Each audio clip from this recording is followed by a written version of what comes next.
Merhaba arkadaşlar. Umarım hepiniz iyisinizdir. Sağlığınız yerindedir.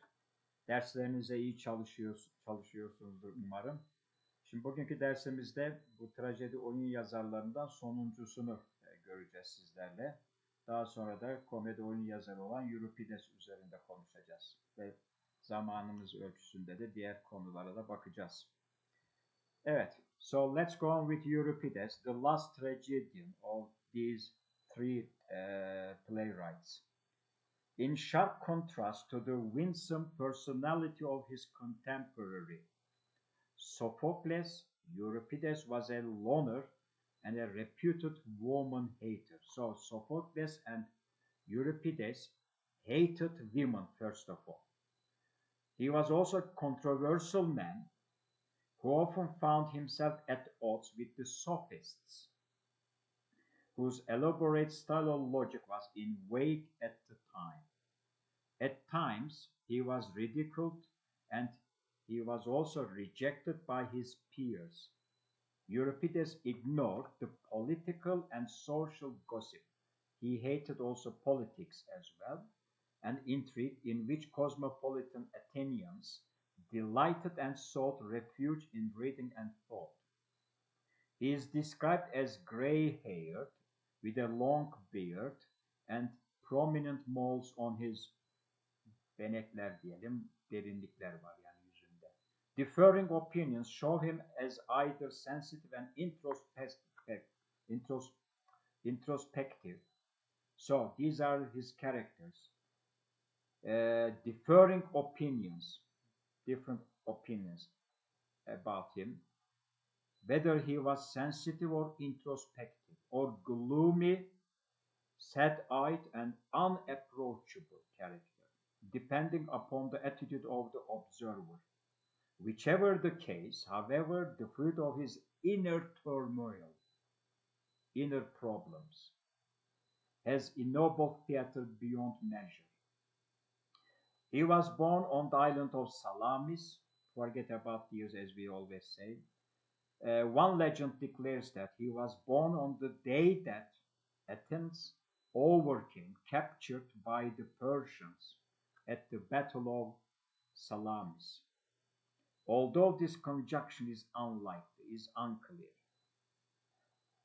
Forget about the name of his father. He is the son of a retailer in a village near Athens. So also he lived in Athens as the others did, who eventually went bankrupt. Euripides served as both dancer and torch-bearer, pay attention, at the rites of Apollo. He probably enjoyed prosperity in his early youth, as indicated by his liberal education and relative leisure. His father is said to have believed an oracle, just look it up, predicting crowns of victory in his son's future, and to have insisted that he train for a career in athletics. So his father wanted him to be athlete. Probably, however, Euripides completed his military obligation before studying athletics, painting, and then philosophy. Forget about under the philosophers. He took up drama. He became interested in drama at the age of 25, but he won prizes later on. Despite his reputation for he distrusted women, for enduring at least two disastrous marriages. He made two bad marriages to unfaithful wives. Forget about the names of the wives. He also had three sons. He achieved his fame for his, pay attention, his sensitive studies of female characters, especially some people. He has been accused of misogyny, but he appears to have been asosyal diyoruz biliyorsunuz, rather than hostile to women. He preferred, pay attention, solitude. He kept himself in solitude to the lionized life of a writer in Athens. And so he made his home in a cave on Salamis, so strange, where he built an impressive, marvelous, awesome library and pursued daily communion relationship with the sea and sky. In 50 years of writing, he earned only five first prizes. Pay attention for his 92 plays. The last one is a posthumous award. And he also participated Dionysian festivals as Achilles and Sophocles did. Late in his life, Euripides traveled to Thessaloniki and Macedon. Günümüzde Atatürk'ümüzün doğduğu yer olan Selanik ve Makedonya. And lived among Athenian notables. Forget about the names of the notables. He died and is thought to have been buried in Pella somewhere. So his three sons also followed his father's profession, job. They were also playwrights as well. Euripides was the least successful in his lifetime of three great tragedians, Aeschylus and Sophocles, of 5th century Athens. So pay attention and keep in your mind that the 5th century BC in Athens is so important for those tragedians. Yet his plays enjoyed a greater demand in the ensuing centuries than those of either Aeschylus and Sophocles. So his plays became more important than Aeschylus and Sophocles. He left a larger body of extant plays, 18 or 19, compared to 7 each for his rivals among them. The Clops, his main play, the only satyr play to survive from antiquity, so came to our present time. He enlivened the ancient myths, which formed the basis of his plays. Pay attention, ancient myths, as the others also did, as you can remember, formed the basis of his plays by altering, changing their plots, and adding more credible dimensions. So Euripides took tragedy to the higher position with a credible dimensions. As Aristotle notes, Euripides made aggressive appeals to his audiences. He also excited them, giving both pity and fear.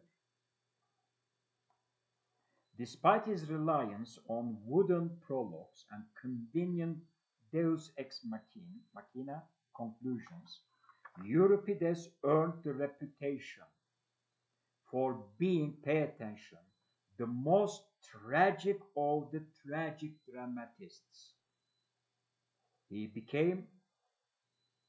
got the reputation for being the most tragic of tragic dramatists, appealing more to human emotions. He dealt with the human emotions than, pay attention, to religious sentiment. This is so important. He faulted sexual passion for causing great human sorrow. This is also important. And again, his characters make drawn out speeches which rely upon intricate turns of phrase, allusion, and sophistry. So these 3 elements are also important. His characters make drawn out speeches which rely upon intricate turns of phrase, allusion, and sophistry.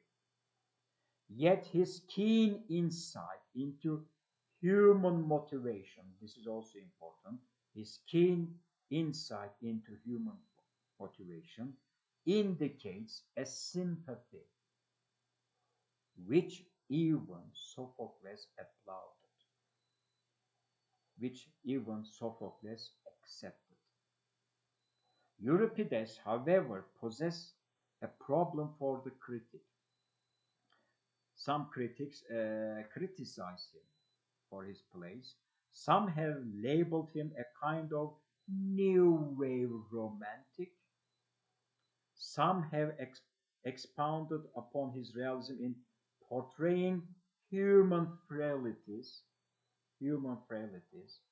such as cowardice, jealousy, and some also have accused him of fervent pacifism, probably the most loathsome pill for Athens to swallow. Whatever ism appears most applicable, though, ancient audiences, ancient audiences patronized, pay attention, his productions, his plays, even if the playwright denigrated their chauvinism and forced them to experience moments of terror and illumination. So, scenes from Euripides' greatest triumphs, Medea, one of his most important character in this play, still has the power to grip an audience. The shock of Medea's decision to slaughter her own children and the other characters' intense wrestling with lust for her stepson put the audience in touch with their own nameless demons. Euripides, the humanist, identifies with the victims of, pay attention those words, oppression. Though he is a humanist, because he dealt with the human inner feelings, with the victims of oppression, particularly women and slaves. Since he hated women, he dealt with women as well, and also slaves. And pay attention again, he rejects simple answers. His belief in dignity of the individual, pay attention, dignity of the individual proved prophetic for the next generation of Athenians came to acknowledge the failure of its traditional militarism. Euripides' epitaph ironically proved true. That is, all Greece had Euripides won. All Greece had Euripides won.